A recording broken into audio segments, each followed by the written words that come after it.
Hey guys, it's Jeremy with the Watch 2 podcast. We're back again with you this week. -1. We don't have Mike tonight, but however, we got JC with us. We're going to be dropping some fire and we're going to be deep diving into some sales and marketing tactics. So, really looking forward to the show. JC, I What's up, appreciate you man? coming on. Appreciate you coming on here with us tonight. Taking Well, you time. got me up past my bedtime. Normally, I'm crawling to bed right now, and I told you that weeks ago. But I wanted to make sure I got on for you, just to have some fun, talk, and let's just have some fun. Like you said, drop some fire. I've got the Christmas light shirt on, bringing the big Nick energy. I got an old Mr. Grinch here, so let's just have some fun, talk some Christmas, and whatever else we want to do. I love it. Big Nick energy. They call you Mr. Christmas. Is that what they call Mr. you? Christmas, yeah, I just love Mr. Christmas so Christmas. much, and it's like I literally live it and breathe it all year. I got Christmas jackets I wear at the airports. I mean, I just wore one headed down to Orlando of all places, sweating with a Christmas jacket on the airport, and it just brings energy to the room, and people get excited about it. It doesn't matter what time of the year it is, they just get excited. So I like to do it. It might look silly to some, but you just never know the impact you're going to have on somebody's life by doing something like that. And if I can make one person smile, I'm all about it. Absolutely, absolutely. And that, I mean, people love smiling, and it's just like the reaction you get when you can make someone smile. It just warms you up on the inside. I mean, it just does something to you. Love it. We got a bunch For of guys sure. jumping on here tonight. Hey, if you're in here and you're live, drop something in the chat. Let us know if you're watching. Speaking of the jacket, I'm gonna tell you this story. I don't know if I told you this. I may have sent you a message. I know.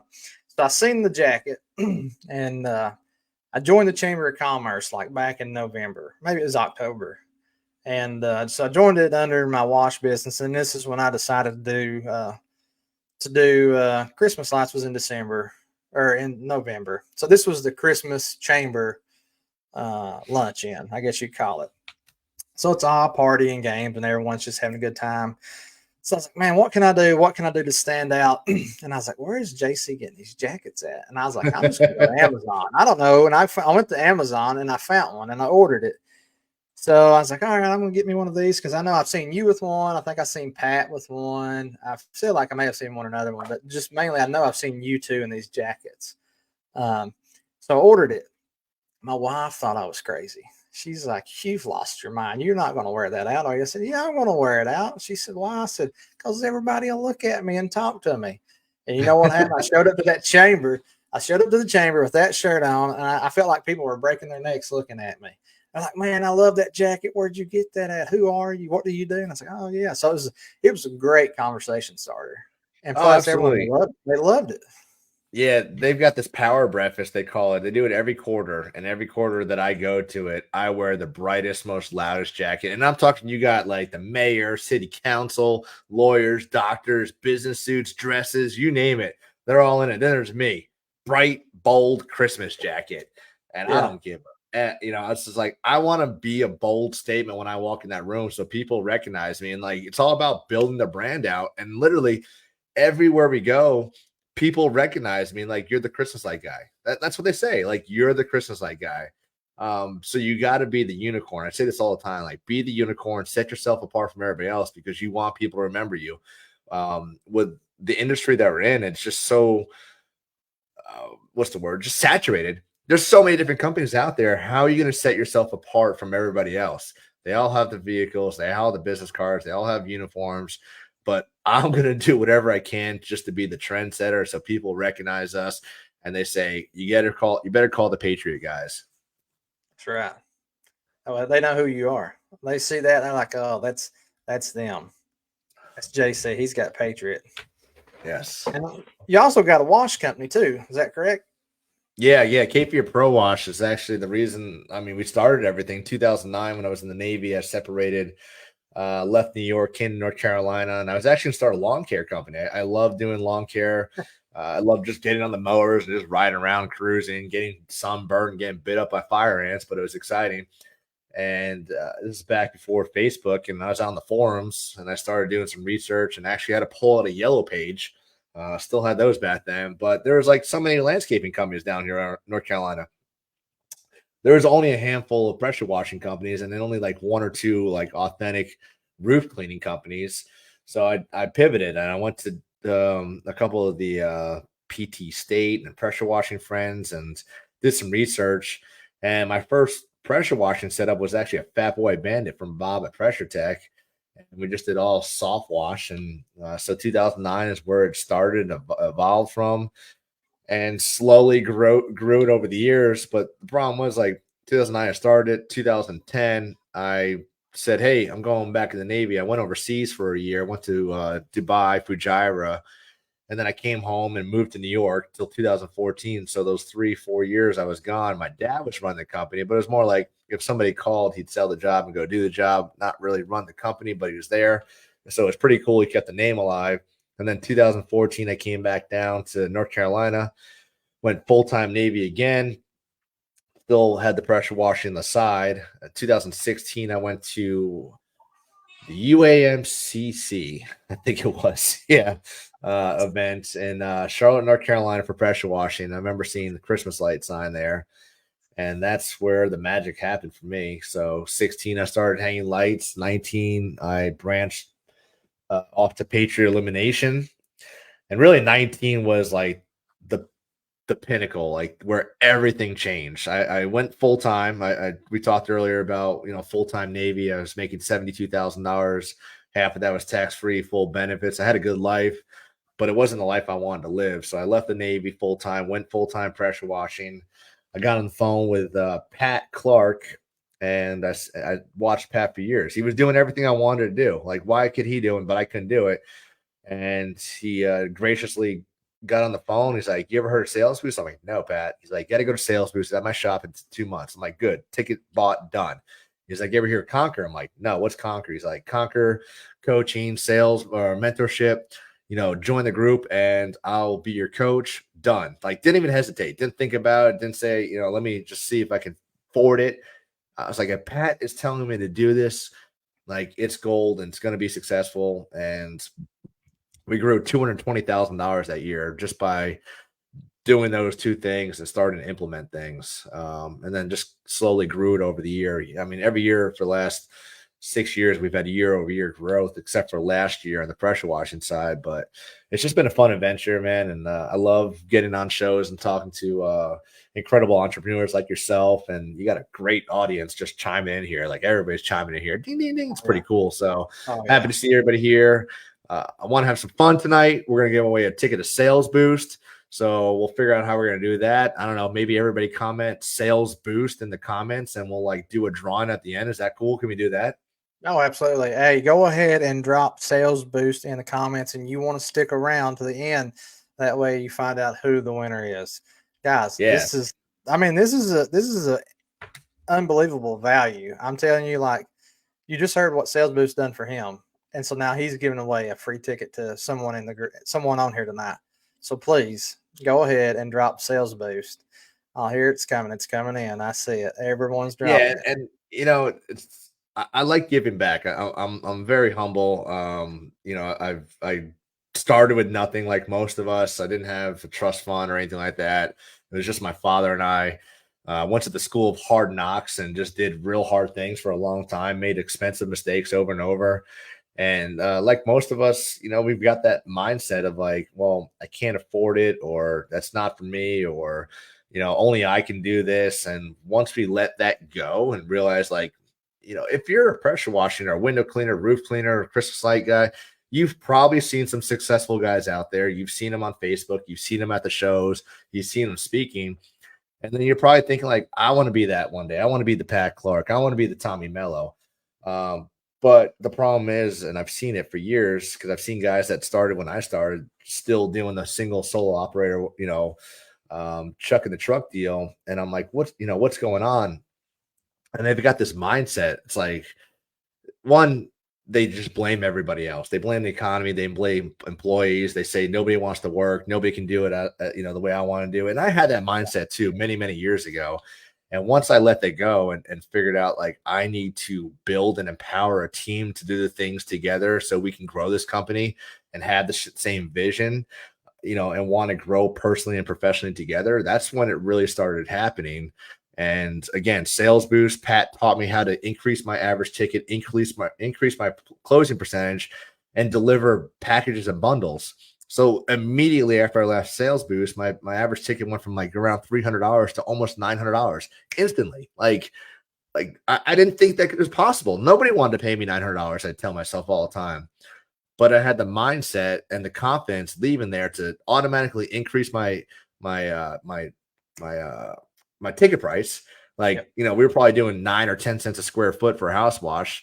Then we bumped it up to 15 cents back then. And then we were presenting everything to a customer instead of just the house wash they asked for, because we wanted to deliver at a high level and show them the value that Cape Fear Pro Wash is the best. And this is why you need all this stuff done.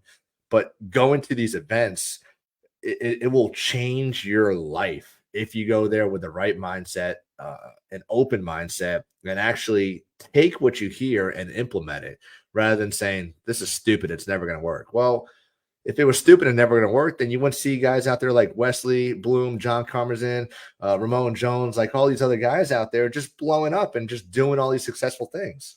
Yeah, absolutely. Preach. That's what someone's saying. Preach. I can attest to that. Now, you've been in it a lot longer than I've been in it. And I've been to 2 huge events. Yep. That's my only experience so far. I just recently found out about Sales Boost at this last huge. So that's really been really intrigued to me. I'm telling you, like, I'm itching on the end of the seat to go. I was telling my wife, like, I need to figure out how I can get to this. Like, I want to go. And I was so disappointed that I missed the this is a PWMCA this last week, right? I Yep. was wanting to go to that so bad, but I had a conflict in my schedule. I was like, man, like, I find so much value in going and just talking to guys like you, talking to the other guys that's, you know, maybe a little bit less known, but there's so much you can pick up just on the conversations, waiting on a class or at the bar, waiting on your food. I got so much from that my first year and my second year that I went to the huge. Like, I could come back and see like direct reflect in my numbers from those conversations and different approaches that I took and put in my tool belt to use for certain jobs. For sure. So And some of my best friends, they're not even local to me. Like, I see more people in the industry that don't even live here than I do like live locally. It's like, I'm not even kidding. I'll see Ryan Fox, Brett Madison like 6 times a year. You know, last year I think I saw Trevor Steele, I don't know, 4 times. And you know, it's just, that's where the fun happens. Like, you go to the shows because you want to hear speakers, you want to see the cool products, you want to see what everybody's doing, how they're implementing things, but you get these underlying like effects of like, not effects, but like just meetings and networks with people at, like you said, at the bar, at night, in between breaks. And that's where you start collaborating, and you want to build your tribe. You want to have like-minded individuals like yourself, because, you know, as we grow into entrepreneurs, we didn't start out as entrepreneurs for most of us, or friends. They're just 9-to-5 workers, and that's all they know. And not saying that they're bad people, but they can't help you grow to the next level. So you want to find like-minded individuals that are trying to get to the next level like you, because they're going to keep pushing you and encouraging you and push you to do harder things and not be comfortable. It's so easy to get comfortable in this industry. And once you're in the comfort zone, like, there's no growth. And I love saying there's no growth in your comfort zone and there's no comfort in your growth zone. So you got to get comfortable being uncomfortable and doing these things. If you don't like door knocking, guess what? Get out there and do some door knocking. If you're afraid of raising your prices, get out there and raise your prices and just watch your closing percentage. Make sure you don't drop below a certain percentage. You know, you got to do the things that are uncomfortable to get the things that you want to be successful in life, or else you're going to sit here and just make excuses and point fingers and say, why can't I do it? And, you know, he's only lucky because he's in a bigger market, or, you know, he's blah, blah, blah. Like, stop making excuses for yourself and just start doing the things that you need to be doing. yeah. Accountability. Self-accountability. And that's why joining coaching group was the biggest thing for me, because I wasn't accountable to myself. And I would tell myself, I'm going to go do these things and we're going to implement these processes, and I wouldn't do it. And all I'm doing is failing my team and failing my family, because I was preventing growth, because I was holding ourselves back, because I just wasn't accountable for myself. And then when I joined the coaching group, it's like we had weekly accountabilities. You got to call your shot. What are you going to do this week? Well, I'm going to go do this. All right. Well, we're checking back in 7 days. If you don't do it, then what are you going to do? And I remember one time I had to go buy a drum of bleach for somebody because I didn't do what I was supposed to do. Was it painful? Yeah. I mean, it was an expensive mistake, but you know what? I held myself accountable by not doing it and, and delivering that bleach to that guy. I felt bad, but I also felt good. One, to be able to bless that guy with a drum of bleach. And then I knew that, like, you know what? I'm not going to make the same mistake, expensive mistake again. So, Yeah. That's so when did you say that you joined Conquer? 28, 19, 18? Yeah, 19. 19? I never heard about it until I was at the Huge. And then when I heard about it, I was like, oh, this sounds amazing. Like, so I was really intrigued. And I think that's speaking for myself. And, I think a lot of these guys, if you guys want to chime in, drop something in the comments, but like, that's what I think that's where I'm at my stage of business, is that I want to get to that next level. I think we was kind of discussing, I was telling you that I want to go full time, but I know there's going to be some things I'm going to need to implement to help make that process sustainable going forward. And I know that through those, the coaching programs and stuff like that, there's people who's been there where I'm at, who's took that step, who can lead and guide and direct me in that. So I think it's a great concept and a great thing to look into. Yeah, and again, we've got this mindset we need to get over. I mean, one, we're just crazy entrepreneurs. I had an entrepreneurial seizure one day and said, I'm going to start a business for whatever reason was. Like, you weren't happy with your job. Maybe you're working for somebody and like, I could do this better. I'm going to start my own thing. Or your parents are entrepreneurs. But either way, you did it. You're here. And it's not easy being an entrepreneur, especially nowadays. Like, anybody can be an entrepreneur, especially during COVID. Like, you just go on YouTube and all of a sudden you're an entrepreneur because you watch a couple YouTube videos. So you're competing with a lot more people nowadays. But like, if you keep telling yourself you can't do it, you're gonna hold yourself from doing the things that you want to do. If you keep saying I can't afford it, well, the problem really is you can't afford to not do it. Don't look at it as an expense. Look at it as a shortcut, like a fast track. Go to Monopoly and you just shoot around the whole thing. You go and you're collecting those $200. Like, you got to pay your dues to get where you're going. But I could sit here, and I did for years, and just constantly just reinvent the wheel. Yeah. And I was just wasting money. I mean, I was hiring, I was firing, I was doing the wrong things. I was just a mess because I knew it all. I knew it. Like, nobody could tell me anything. And then when I joined Conquer, I'm like, oh my Lord. Like, wow, what were you doing this whole time? Like, could we actually be right now with our business had we had done this years prior? So if you're looking at like, oh my God, it's $1,000 a month, that's $12,000 a year. That's ridiculous. I'm never going to pay anybody that. Well, then guess what? You're probably going to grow $20,000 that year, very slow, very painfully. And then you're going to wonder why the guy next to you, your competition, is doing these things, and they just grew by $150,000 because they're executing at a higher level. They've got the shortcut, they got the treasure map to get to where they need to go, and you're just sitting there just like pointing fingers. So invest in yourself. If you're not willing to invest in yourself to build yourself personally and professionally, how can you expect somebody to come work with you and grow with you? How can you expect a client to pay you $1,200 for a house wash and roof cleaning if you're going to just say pressure wash, roof cleaning, $1,200? Like, you're not delivering their value. Like, there's no value there. Or we could talk about, like I did a speech in Orlando with Angela about communication. Communication adds value, equals value. If we talk about all these things and how we can beef up these estimates and give them the value, talk about the 5 steps to pressure washing, the 5-star low pressure house wash, and all the things we're going to do, taping off the keyholes and the door locks and the electrical outlets, and tell the customer all these things. And low pressure roof cleaning, we're going to have a 3-year limited warranty, and we're going to safely remove all this stuff. Like, just go into it, add in all that value. Now that $1,200 estimate is like, oh wow, it's only $1,200. I get all this. Yeah. But I wouldn't have known that had I just been doing JC and just delivering estimates. Yeah, you gotta. It's a value, man. People buy things of value. The value has got to outweigh the cost of what it is. So I think a lot of people fell short on that. And I got a little bit of a sales background. I did life insurance for a few years, and I picked up so much on that. So, and I always said, I was like, man, if I can sell life insurance, I think I can sell anything. I'm selling a piece That's of not easy. paper. I'm Yeah, that's selling not easy. paper. I'm selling something to you that you're never going to benefit from.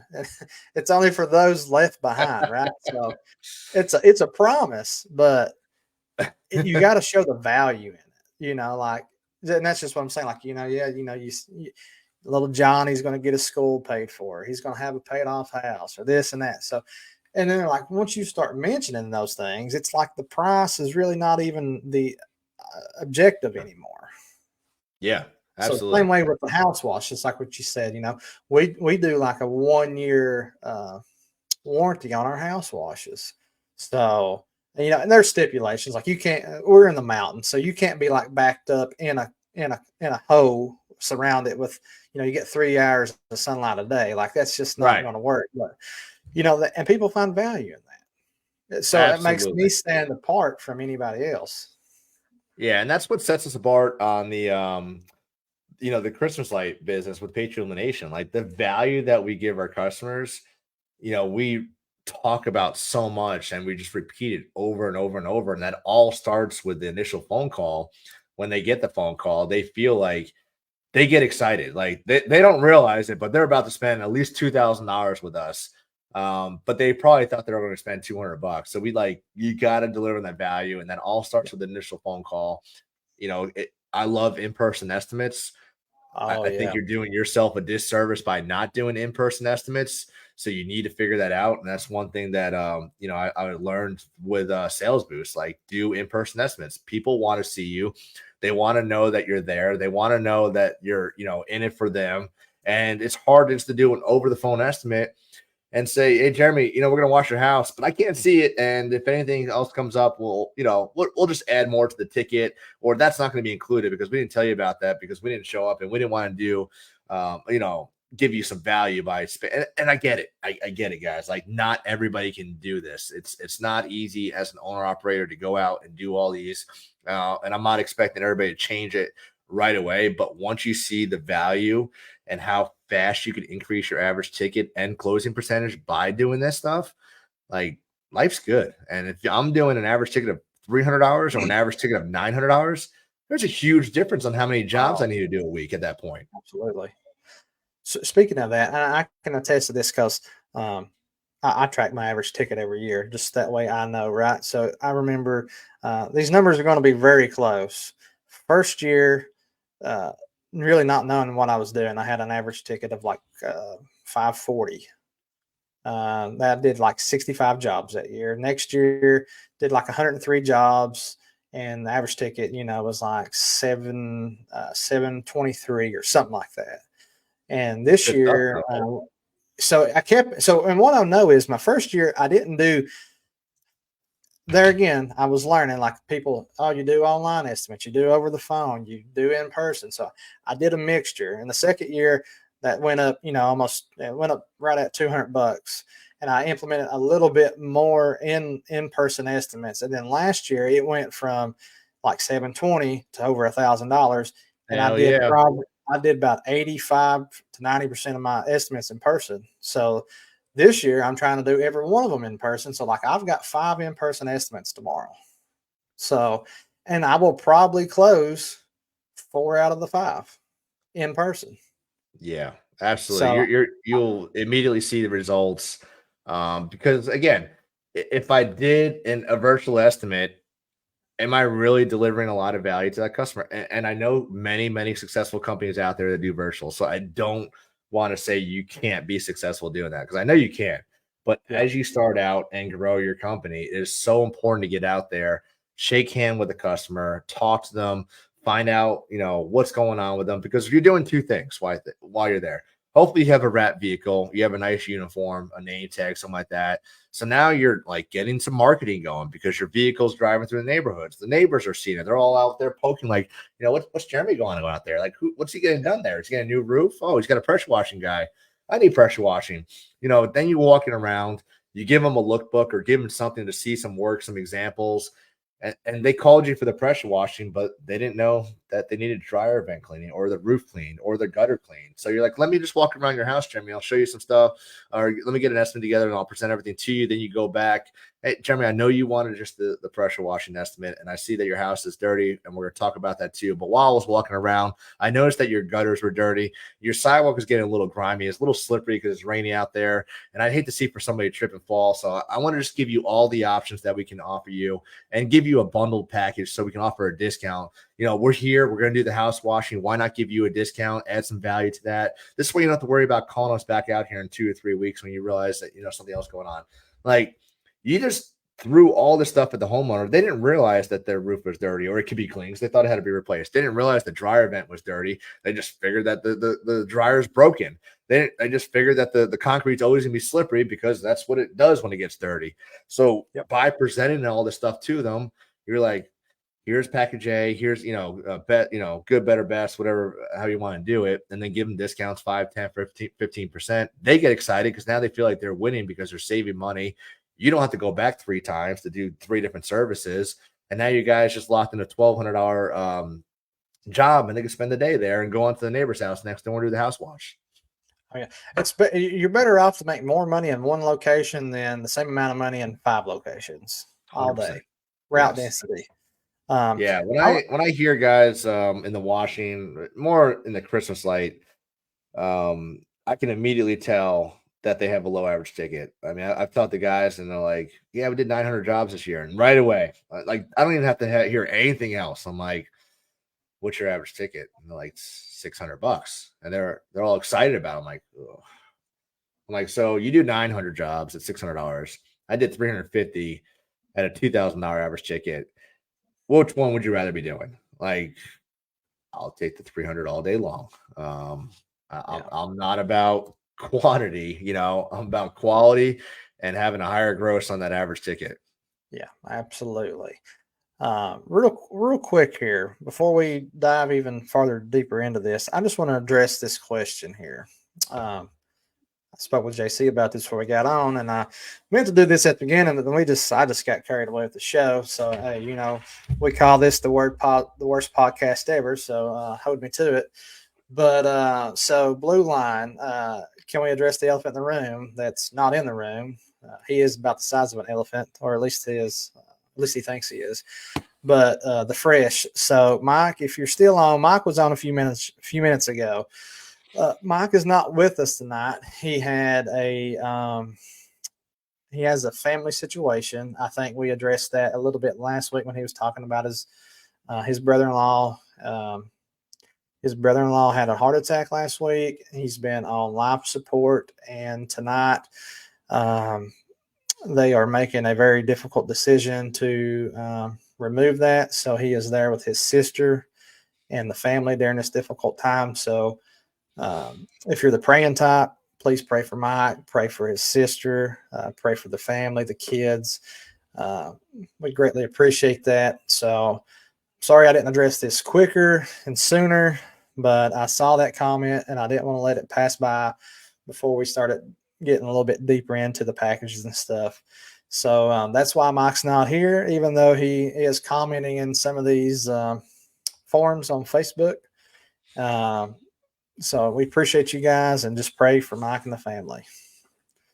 But I wanted to dive back in onto the package situation when you're speaking about packages, because I think that and probably some of us have maybe even offered packages and maybe not even really realized that we offer it. But is it from like a psychological standpoint, I would say, do you arrange it in any certain order? Do you put like the highest one first or the lowest one, or does that factor in? Is there any psychology behind that?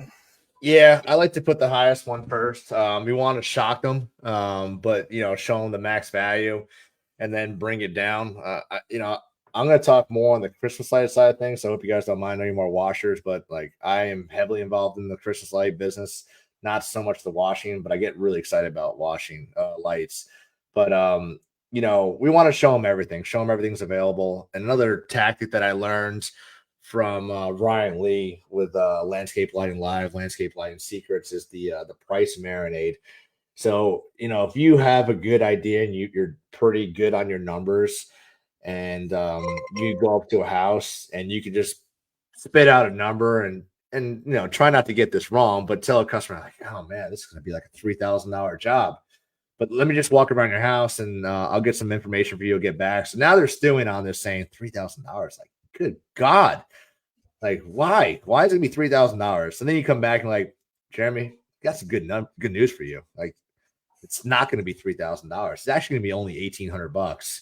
I was way off on the number, but here we're talking about how we can add value and then go through the numbers. Because now they like this whole time they're like thinking, why is it $3,000? Then you come at them at the $1,800. You're like, oh my God, like, whew. All right, now we can talk about something. So the price marinade, I took that from Ryan Lee. But yeah, it is a mind game. You got to get them the right mindset and get them excited. But like, again, you got to be talking value to the customer. It's not like roof cleaning, house washing, gutter cleaning. Like, I like keywords. Like, our estimates say 5-star low pressure house washing, 5-star low pressure roof cleaning, 5-star concrete cleaning, because everybody wants a 5-star service. So if I keep putting 5 stars in there, they're thinking they're going to get the 5-star service, and they do. I think I haven't checked. I think it's like over 600 5-star reviews, because we're talking about 5 stars all the time. Then when we go ask for a 5-star review, that's on the postcard that we leave them with the QR code that gets them direct to the link. And then Liz calls and says, how'd everything go? Did you get a 5-star service? Great. We'd love the opportunity for us to leave a 5-star review. Well, guess what? They got the 5-star service, and then they're going to refer us to their friends, and their friends are going to get the 5-star service. So it's all about the value. Absolutely. I trademarked that. So nobody else can use that. I'm sorry. I'm kidding. You guys can take that. Ben Gregory says that's brilliant. Ben's another He's brilliant, a brilliant person. Yes. I'm glad to call Ben a friend. I just talked to him, I think it was last night, actually, or maybe 2 nights ago. I forget. But yeah, great guy. He's a rock star. Funny enough, though, how we met at the Huge, and then we're where he's from and where I'm from is not too far. So there's hope for me yet.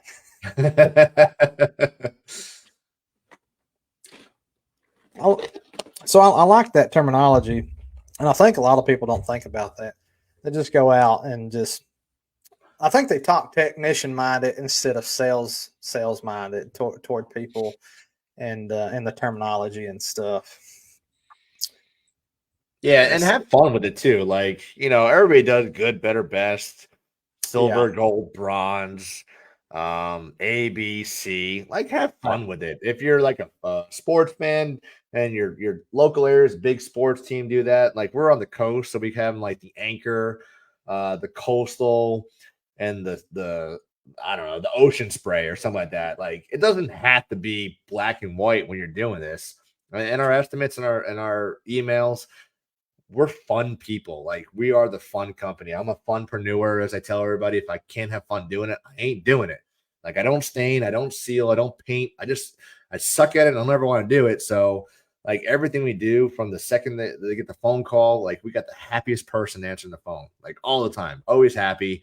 That plays a big play into whether or not they're going to schedule an estimate with you too, and how that next step will go with the in-person sales. I mean, if the person in the office or your virtual assistant gets them excited, then they're going to be excited to the salesperson. If the salesperson's excited and they sell a job, then they're going to be excited to see the technicians come out there. So all these little things play into how you mold your company. Culture is huge, a part of that. Like, if your guys aren't happy coming to work for you, well, guess what? They're going to do some shitty work, and you're going to get some shitty reviews, and you're not going to get referrals. You're going to get a bunch of callbacks, and then you're going to have headaches, and then you're going to point fingers and blame everybody, when in reality, it's the fingers need to come back at you because you're probably the root cause of this. Right. Absolutely. So you mentioned virtual assistants, and I've seen a couple of your videos here lately, and you talked about virtual assistants. That might be something that I'm interested in. That's what I was telling my wife there about 2 weeks ago, that I feel like, obviously being part-time, I would love to have someone to help me reach out to potential commercial clients, code outreach, or my phone's not ringing off the hook, so I don't know that I necessarily need someone to like answer the phone for me at this point. But what all can a virtual assistant do for you?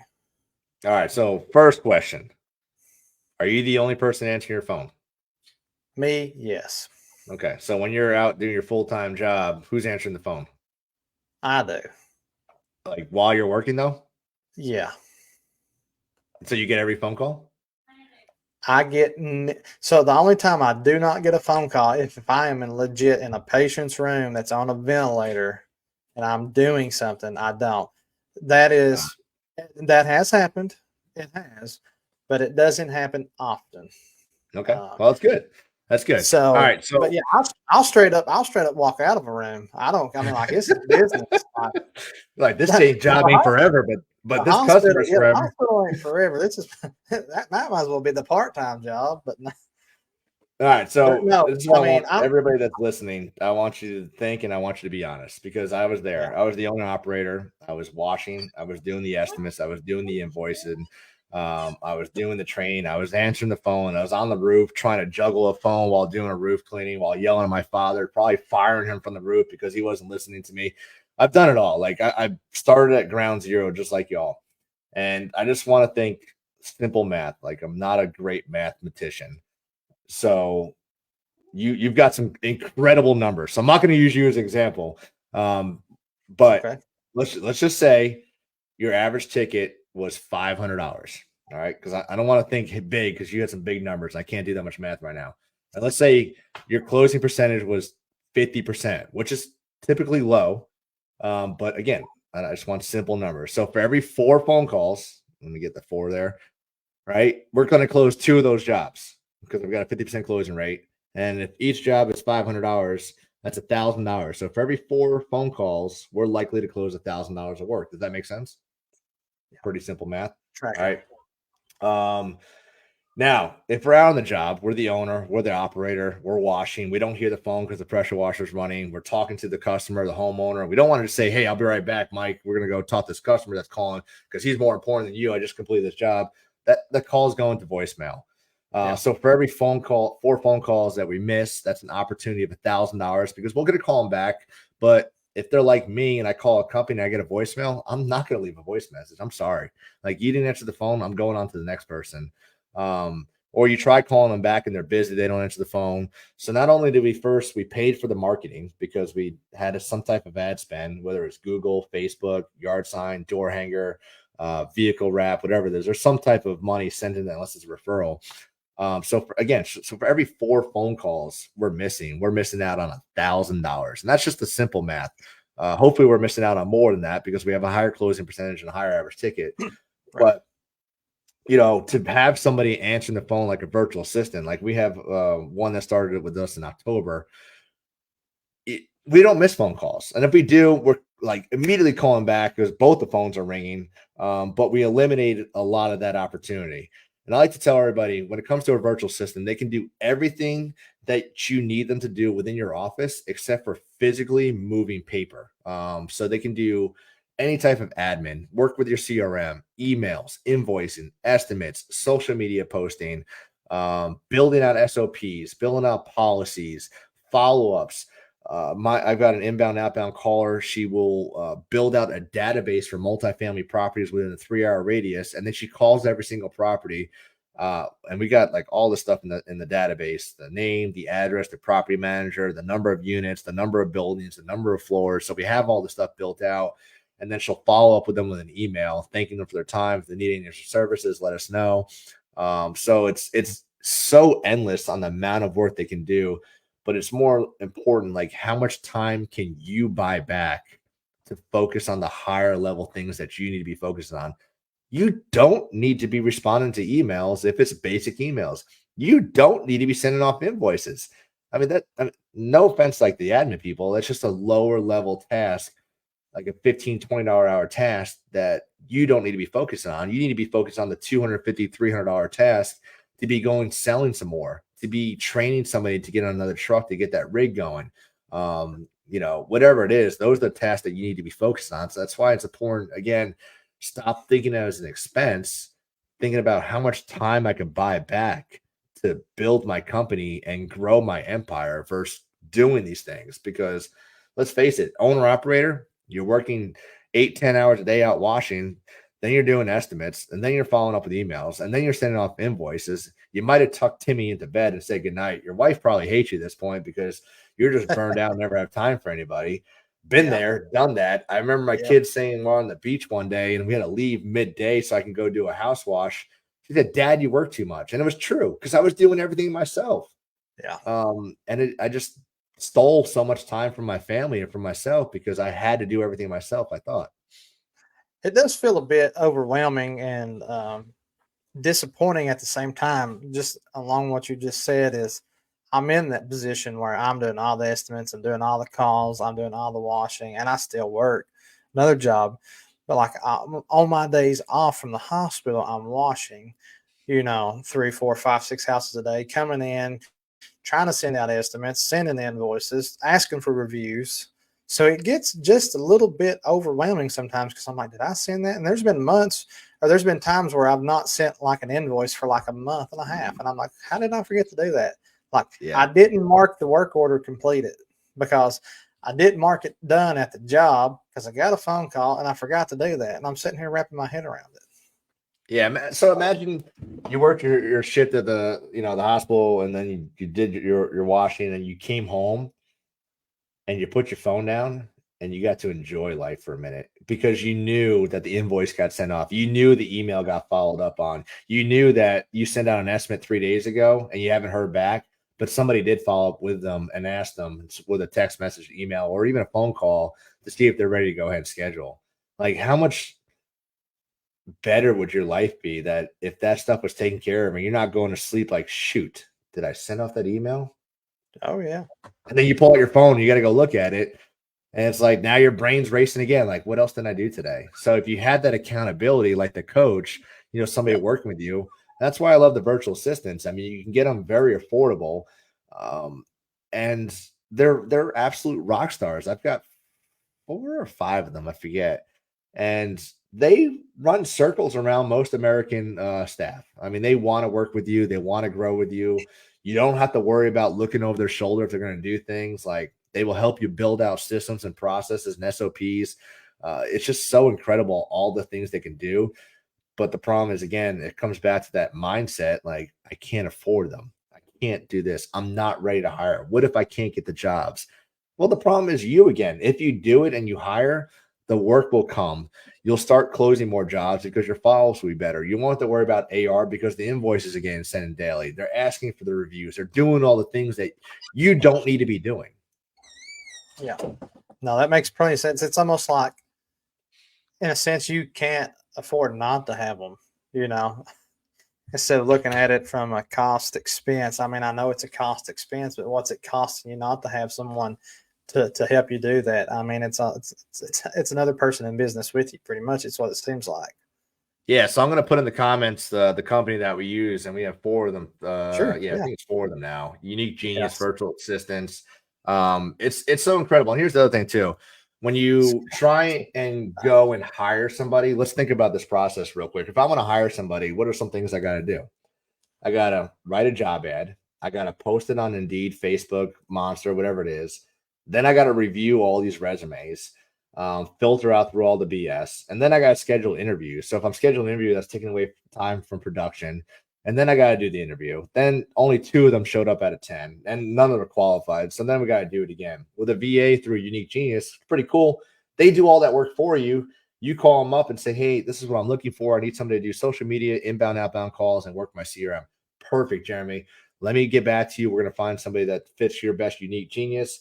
And then they place you. You do a screening call. You see if it's a good fit for you and a good fit for them, because you got to be compatible to work together. And then within a week, you already have somebody working for you, and you can start training. They can build out the system and the processes for you while you're training them. That's awesome. All right, so I just put in Unique Genius. Hey, so I want to jump back up if you don't mind, because I like Christmas, and I had a couple of Christmas-like comments in here. I've seen a couple of guys asking some questions. Let me see. There's one up here with Andy. I don't know if you caught this one. Can you see that one there? Yeah. So I want to know a little bit more. What are you talking about, larger package? So I'll tell you a story, Andy, and I love this.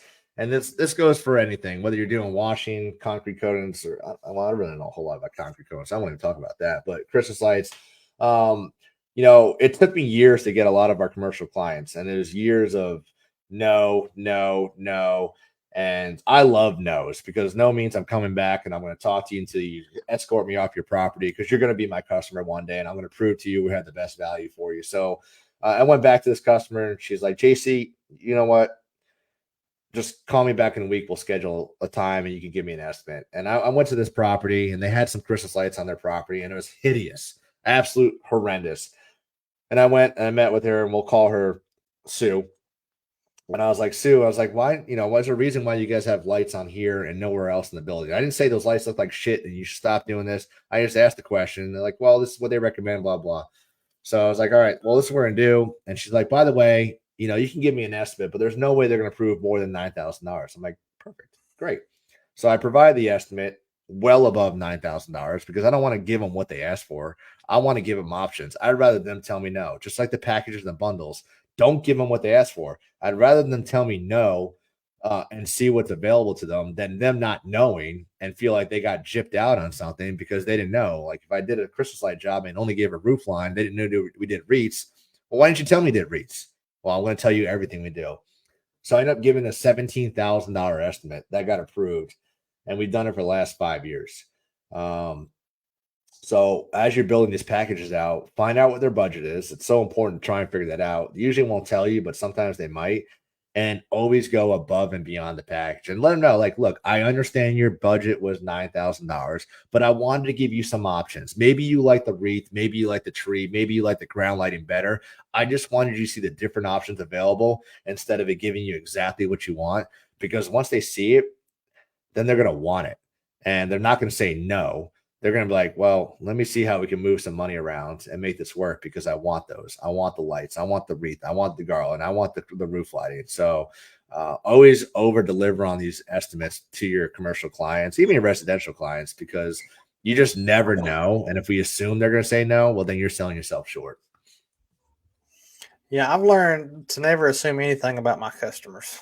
I mean, and maybe you've got a story like that, but I've often heard from when I first started out from family members, you're high, you're expensive. We come from poor upbringings and budgets and really tight things, and saying no. And so when I price this, I want it to kind of be like a premier premium service. That's what I want to present myself as. So I knew from out of the gate that I needed to have decent pricing, and I would get that from like some family members, not a lot, but and even some people that I knew, like, oh, that's expensive, that's a lot, and I'm like, but is it really? Because like, sometimes I thought to myself, maybe it is a lot, but then I would have people pay me that, what I asked, whatever I quoted it for, and I quoted everybody the same amount per square foot, no matter if you were in a single wide trailer or a 5,000 square foot house. And I just learned that different people value different things differently. So like I would wash that single wide trailer and they would pay me what I asked because they just valued having a clean home.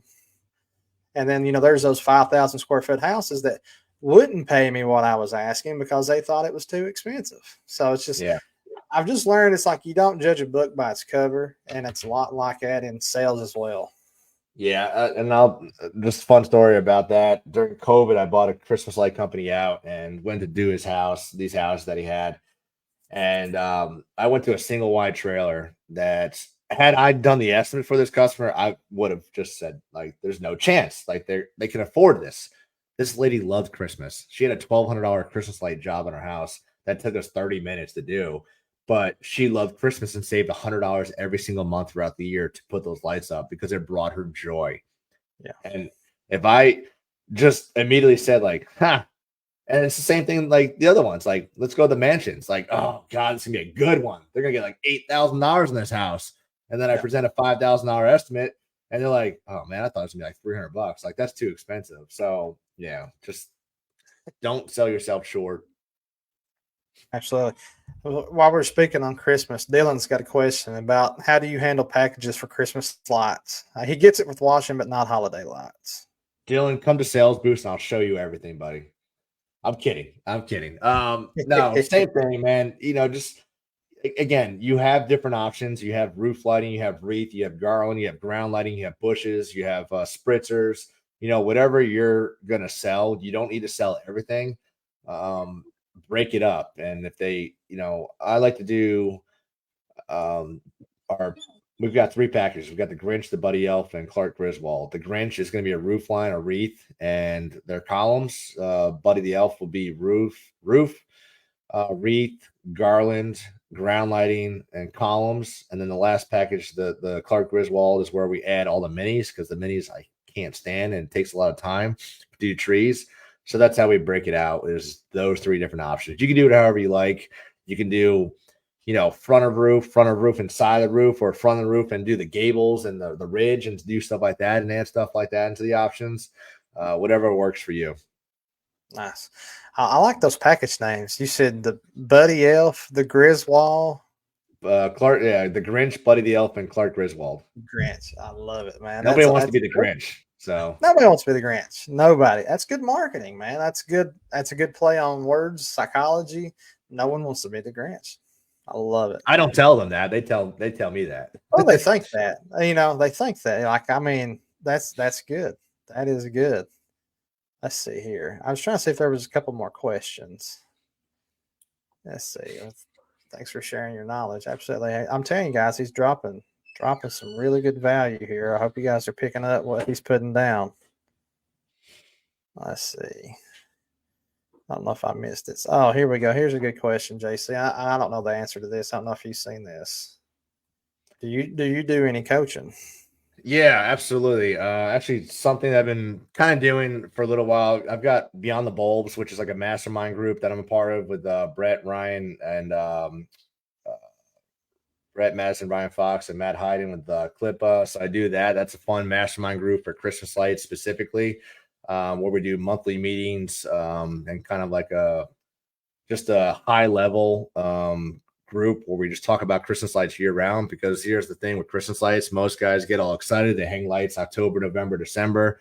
They take 2 weeks off. They take their lights down in January. They hang their business model up with the lights in the warehouse, and that's it. They don't think about it till Christmas in July. So we got the accountability group for that. And then I'm also doing like a one-on-one smaller group coaching for like all business mindset, where we do some more like higher level different applications, talking about marketing, numbers. And like I talked about earlier, I'm a funpreneur. Most people don't like numbers like myself. I'm not Dan Plata. He likes to make numbers sexy.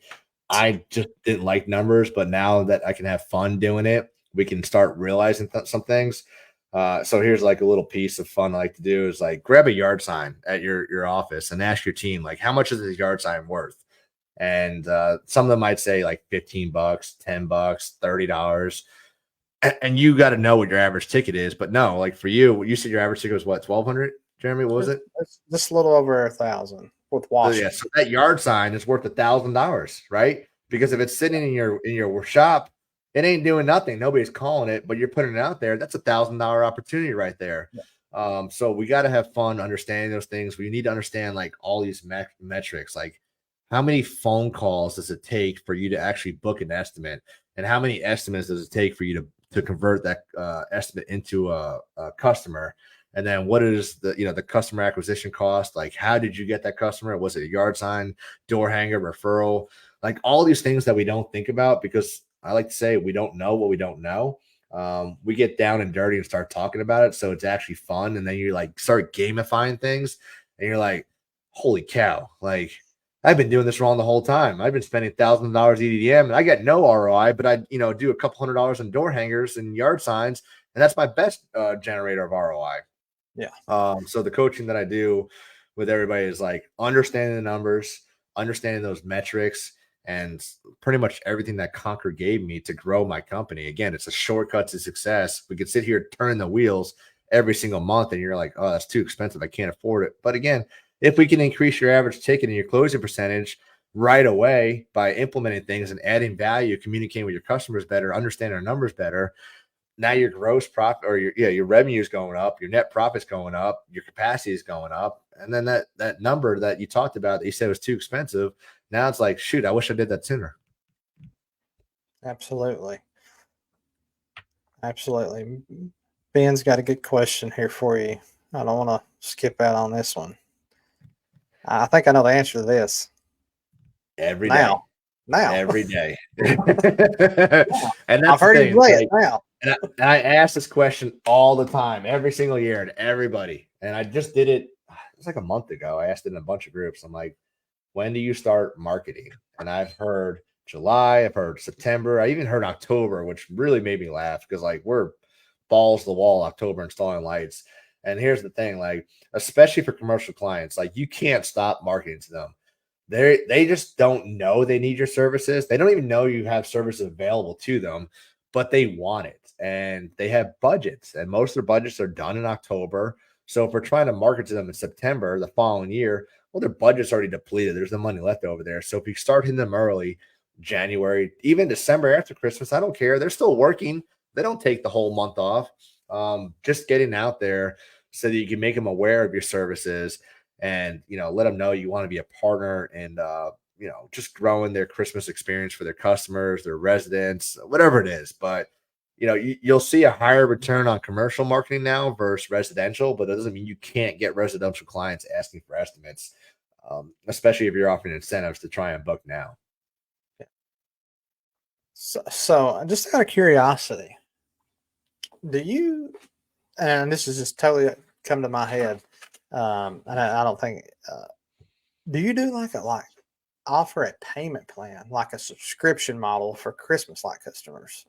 So we only do that early on the year. Like in January, we reach out to our clients that just got done taking the lights down and anybody who told us no. And then we'll offer a 10-month or 11-month payment program to break it up. And, for the people that have been working with us, it's cool. They know our services. They understand it. And I've had people who say, I don't want that. Here's 50%. Like we always require a deposit. And then some say, yeah, we'll take the payment plan, just break it up. And then you go back to the people who told you earlier in the year, like, oh my God, this is so expensive. Like, Jeremy, well, you told us in November that these lights were really expensive. And I get it. It's right before Christmas and you have budgets and, presents you want to buy. But now we're offering your payment program for the next 11 months. So that $1,200 roof lighting job that we offered you, I'm going to do it over the next 11 months and just make it $110 easy payments for you. So now it's affordable. You can worry about the presents and be able to afford all that stuff. And we get your lights installed in October so you can enjoy your lights even longer. Yeah, that's awesome. That was something that I thought of when I was doing it. Even though I was late in the game, I was like, man, I'm getting a lot of people like, well, this is expensive. I'm like, well, maybe it's because I come in November and then we're talking about, I think my average ticket was like $2,300 on that. But it's like, yeah, I get it. Christmas is coming up. You're buying gifts. That's Black Friday. You've been shopping, this and that. So I was like, I wonder if you could set a payment plan up, or if you could offer that somehow. So I'm glad you answered that. And Brenda says, who do you use for the payment plan? Is that just something that you set up through your CRM where you automatically charge the card? Square does not. We have Square for all our processing. I don't think they have payment plans because we have to do it manually right now. And Stripe, I know you can do a payment plan on it. The reason why we haven't switched to Stripe because we have so few that, well, not so few. It's actually like 25, but for some reason my office manager has it down and just doesn't mind doing it through Square. But yeah, I know Stripe does do that as well. And then Crime Fighter asked a question about the virtual assistants. We use Unique Genius virtual assistants. It's unique-genius.com. Here it is. Got it right there. There you go. Thank you. Check it out. Be sure. I'll leave that up for a second there. And Dylan's coming back with another Christmas light question. Let's bring the Christmas. Let's bring it. Feeling Grinchy. Christmas in February. Let's go. Let's say year one residential Christmas lights. You quote it roofline. Do you offer all the options each year after that as well, or even though they previously did? So I guess you're saying you only did this one thing the first year. Do you offer more the next year? No, we're not going to go back and requote everything, but every time we do book somebody, we do ask them if they like to add anything because they've seen pictures, they've seen, Facebook posts and stuff like that. So they are aware about maybe they couldn't afford it the first year. But it is a pretty high percentage of those that come back the second year and do add stuff. Yeah, just from my experience, I know that one of the ones I did, the lady who had it was a nice little ticket house, and she said next year when you come back, so I didn't know that I'm going back. She said next year when you come back, I want this tree done, and it's this big tree, and I know you're going to know because I'm going to have to look at what she's talking about, but she wants lights hanging down, Mhm. almost like a rain shower. I don't Yep. really, so I guess I'll be figuring that one out. Yeah, we Maybe. call those whimsicals. We actually blew up our area with those 5 years ago for this real prestigious neighborhood. We did three entrances for them, and two of them were like these large oak trees with these lights hanging down. And there's different ways of doing. There's rice lights they're called, but we just take standard mini lights and then we run zip line through the tree, and just every 6 feet or so we'll put in a inline female and then drop a mini light down. If it touches the ground, we'll loop it back up and zip tie it. But yeah, it's super popular here. I really like that. That sounds awesome. Ben, do you think permanent lights will affect the market? Yeah, yes and no. It is a higher ticket for doing the permanent lighting, so it's a different client. So it's not for everybody, but I'm not personally completely sold on it for residential yet, and for on commercial. So I do say it's smart to have it as an option in your tool bag to be able to offer it. But if you're talking about a $2,500 roof line for somebody versus I don't know, $12,000 roof line for the permanent lighting, the way people are moving so often, stuff like that, some of them might not see the value to that, but people who have disposable money will be all about it. It's just not something we're offering, and it's just not for us. Again, like I said, we're not. I don't want to do everything that's out there because we want to be experts in what we do. Like, we don't do a lot of ridge lines and gables and stuff like that just because I don't like my guys up there. We don't do windows, door frames, and garages either. And we still do a lot of work by telling people no.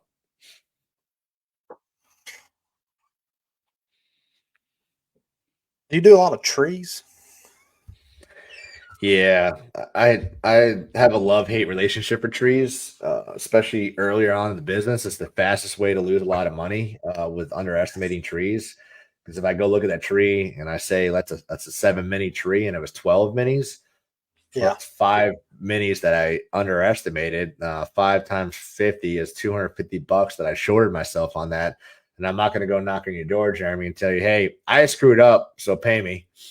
Yeah. So then I hope that the customer calls us back the next year, and then we can try and make the money back. But I would never go back and raise the price even the second year. It's like we're just going to eat it. It was our mistake. We should have been done better at estimating. I've ate it a lot, and watching and a tree on a job or two with the lights. Um, I had I did one tree. I should say I did one tree, but I didn't do the trunk. Right, I did. So the lady calls me. It's a 40. It's about a 35 to 40 foot cedar tree. So she's in this competition, and I'm out there, and I'm like, she called me. She's like, we're on a lift. The lift's stuck. We don't know what we're doing. We're calling a professional, and they said that she was a professional. I was like, yeah, yeah, I am. I am. Like, Yeah, I the best. did like three jobs, but I knew how to do it. So, anyways, we ended up doing like 1,000 feet of C7s on this tree. And what I really wasn't anticipating is I didn't rent a lift. So we straight up went out there with our 40 foot water fed Poe and the hook and walked us around. It took us a couple hours. You know what I know now? I wish I'd had that lift, but I really wish I'd had that lift taking them things down because that was something else. It was crazy. That's awesome.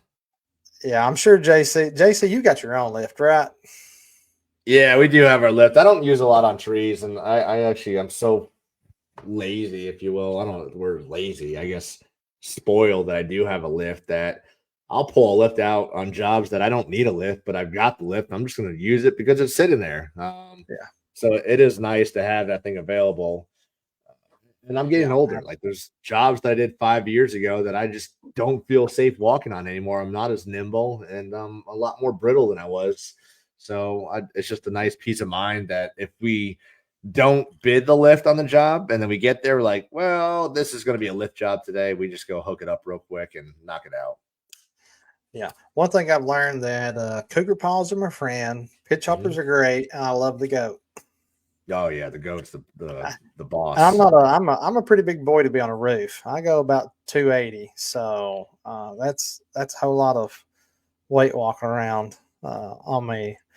But I appreciate that, Michael. Thank you for the super chat. As always, we appreciate. I want to say thanks to everyone who donated last week as well. We greatly appreciate it. So for those of you who don't know, the super chats and the donations, they just go to help keeping the podcast going as far as our equipment and our subscription charges through StreamYard. So we greatly appreciate you all doing that. It's a great big help. Hell yeah, that's awesome. Yeah, we got a good crew. We love everyone on here. They're very supportive and very engaging. So, hey, Mike, by the way, pressure washing by Sterling Wash. That's Michael.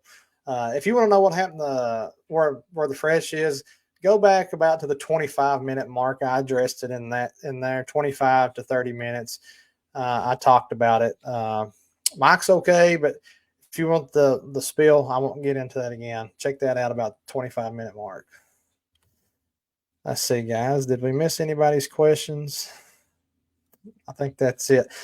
Well, JC, I've had a lot of fun tonight, and I want to be respectful of your time. I know it's we're about an hour past your bedtime already, and so I know we have the sales boost ticket to give away, and I know we have a lot of people that commented on early in, and some people who's just jumped in. And by the way, if you just jumped in, JC is going to be giving away a free sales boost live ticket. And that's coming up on what, March 20th through the 23rd? Is that the date, yes, I believe? Sir. Yep. So he's giving away. I mean, guys, this is invaluable, really. He's giving it to you for free, just for being part of our tribe, our family. So go ahead, and if you haven't already, drop sales boost in the comments, and JC is going to pick out someone to give this ticket to. Yeah, so I've got a spinning wheel thing over here. I've got all the names in there, and I feel bad because a lot of these guys are coming across as Facebook users, so I can't tell who it is. So if you see that or you're not sure, go ahead and drop sales boost in the comment below. I'll add you to the little spin wheel action. I'll get Vanna White. She's about to pull the trigger and spin this wheel, but somebody here, if this is you need to click on StreamYard. It's right above in the description. It says grant StreamYard access. You need to click on that. That way we know who you are. You're going to miss out on it. You can miss out on this ticket because we don't know who you are.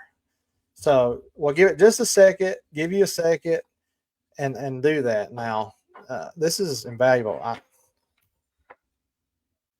Yeah, if anybody else has any more questions, let me, as I'm entering all these names in over here, I'll ask some questions because this is fun. I'll talk for another hour. I really enjoy this. Oh yeah, I could go on all night. I've got my office is my bedroom, so I got a green screen up. That's where we're at. Sales boost, absolutely, everybody. Does anybody got any more questions? Sales, marketing. Everybody's excited about sales boost now. When's everybody? Does anybody Andy, do sales boost is in Wilmington, North Carolina, March 20th to the 23rd. Did I miss that? Oh yeah. See, there it is. Wilmington. That's on the coast, right? That's coast. Yeah. So what branch were you in? National Guard, Army National Guard, 6 years. Hell yeah. Yes. I'm a good old Navy boy, so I got medical discharged out. Unfortunately, I have a little. I'm a little sour about it. I feel like they got me. I enjoyed my time there. Don't get me wrong. I learned a lot. It helped me grow up when I was 18. But here's the kicker: is in the Guard, you either have to do 180 days. I think it's 180 days of active service to get your veteran benefits, or 6 years of non-active, like such as guard or reserve or something like that, to qualify for veteran benefits. Well, this guy got discharged at 5 years, 6 months, and like 27 days. Good So Lord. I got a little salt in this one, and Oh, so man. I get none of those. So that's I'm 36, and I sure ain't going back for a year to get it. Yeah, that's shitty, man. I hate that for you. Mike Sterling, I'm out of Wilmington, North Carolina. That's where I've been I really live in Hampstead, but I say Wilmington. Long way from Kentucky, Carolina, Skyrise. Yeah. Yeah, Brenda, All we right. appreciate your dad's service, Brenda. Absolutely. I think I've got it all. Chris Colvin. Nope, I don't get that one. Got I it. get that one Got it. there. Well, hey, what was your MOS?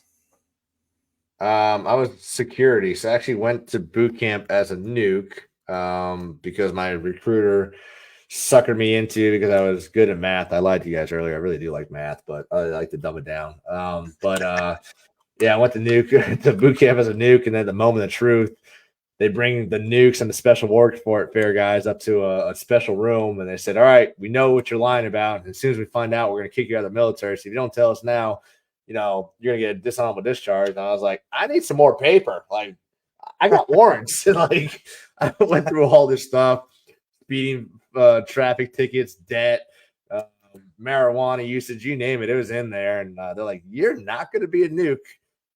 And then I was like, God, this stinks. So they like busted me down from E3 to E2. I was just like broken. I was like, this is the worst day ever. Like, I don't even want to be in the Navy anymore.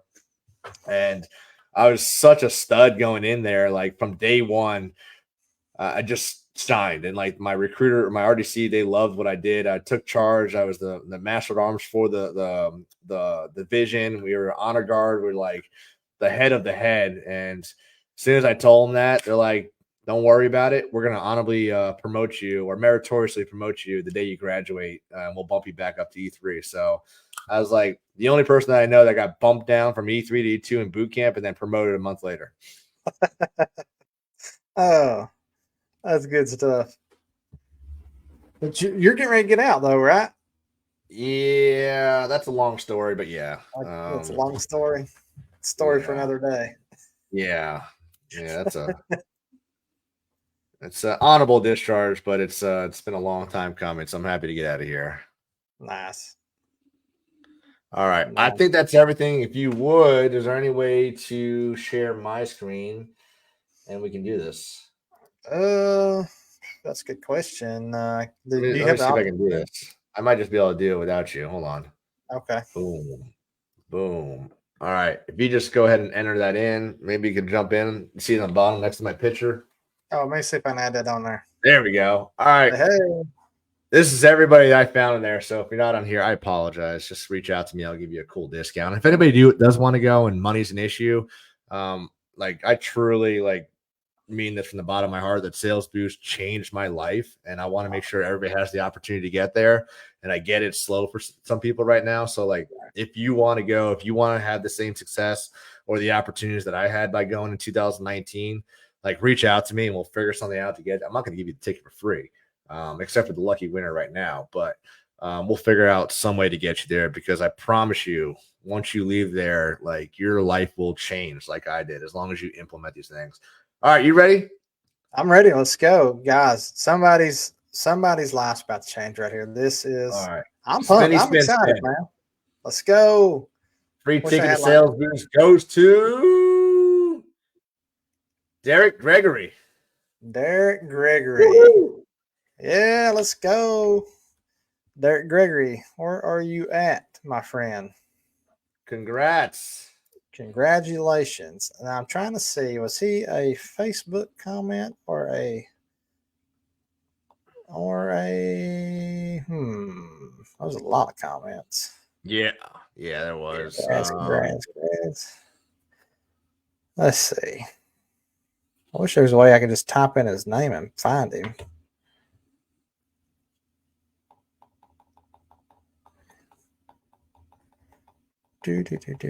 We need some. I need some background music here, don't I? Let me see where it is on here. That'll help me. There. Sales boost. Sales He's boost. towards the top below Babal, if that was the person. Derek Gregory. It says a link. I don't know what that means. It's got a link besides this Facebook thing, so it was on Facebook. Derek Gregory. Well, there he is. He just commented on the bottom. Oh, that means he's commenting off of my Facebook. That's probably why. Oh, okay. Yeah, congrats, Derek. Go ahead and reach out to me, and we'll get you squared away. And all you gotta do is pay for your travel and your hotel. But you got a free ticket to Sales Boost. Congrats. Hopefully you can go because I want to make sure somebody has the opportunity. Again, if anybody does want to go, feel free to go to salesboostlive.com. You can go ahead and use what's the code? Let's just do a fun code right now, man, because like you had an incredible audience, and if they use code friends, they can get a $500 discount. That Code expires friend. on Friday. Yeah, so they got to use it by Friday though, or else that code expires. Well, I tell you what, that's huge, man. That's a big discount. Yeah, like I said, I want people to go there and just see the value and how much it could change their life. Like I hate seeing people just work harder, not smarter. And this is the opportunity for you. This is the year. This is your year. Like stop making excuses. You got to get yourself in the right room with the right people and good things will happen to you.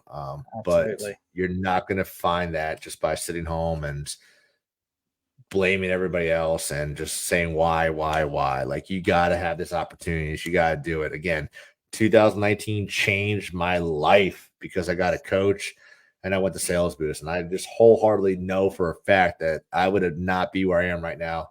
Wouldn't be talking to y'all about, you know, the success I've had over the last 5-6 years if it wasn't for these opportunities. So I want to make sure that you have the opportunity that I had. And if it wasn't for Pat Clark reaching out to me and just giving me these opportunities to go to these events and joining the groups and getting a coach, like I don't know where I'd be right now. I don't even know if I'd still be an entrepreneur, to be honest with you. So powerful. Very, very grateful. It's very powerful. We're very grateful for you. We appreciate that. That's so nice. It's very nice, man. Salesboostlive.com. Use the code FRIENDS for $500 off. Code's good until Friday. Up to Friday. I'm going to type that in there. Yep. Use code FRIEND. I can't spell friend. FIREND. Here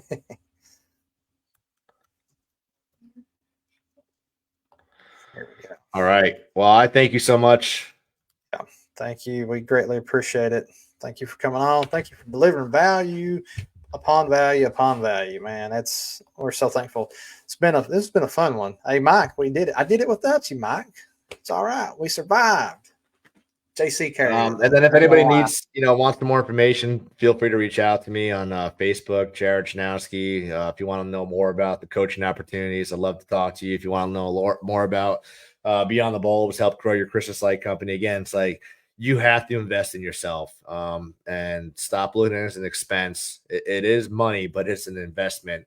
And how much faster you can grow your company by doing the things that successful people have already done. So absolutely. I don't know what your group is, Sterling. Do you know his group? It's it's exterior cleaning and exterior cleaning wash. Is that what it is? I'm sorry. I know I haven't. I'm in it. Forgive me. Exterior cleaning and pressure washing, maybe. I'm screwing it up.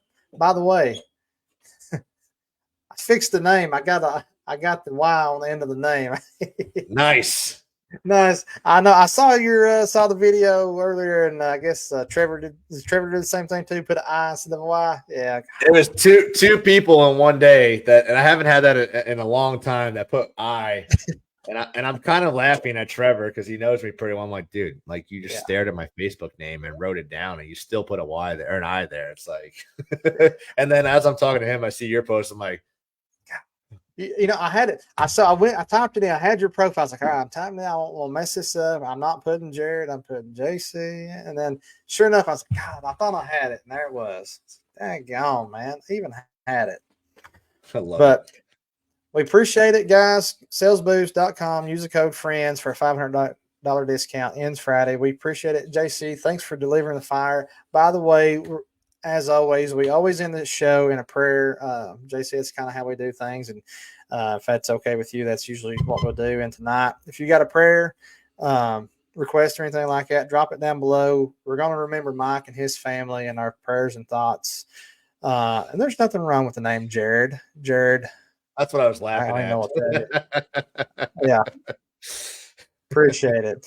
So we'll go ahead and I'll end this in prayer, and then we'll cut out, and we'll see y'all next week, next Wednesday night at 9:00. And just give a big thanks to JC. All right.